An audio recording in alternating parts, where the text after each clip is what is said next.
So while the execution is supposed to be taking place, Dale walks through the open field because I guess he just doesn't want to be around anybody. He stops to notice a disemboweled cow when suddenly...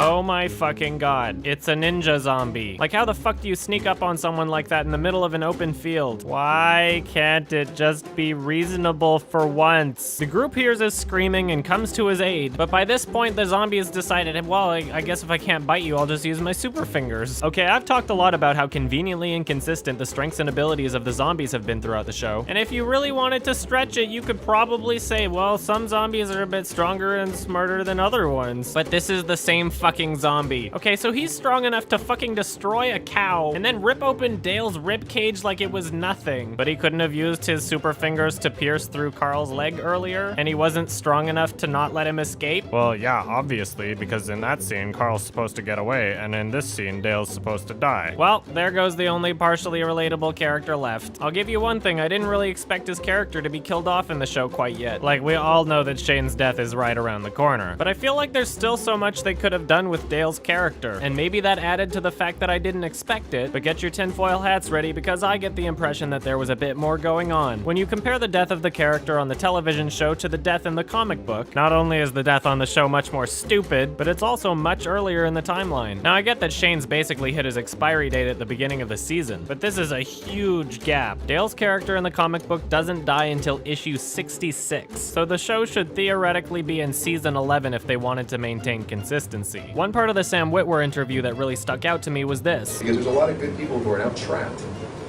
you know? And people also who, you know, in this job market, people don't have jobs, right? And people who have been threatened, hey, if you speak out, we can kill you, you're on a zombie show.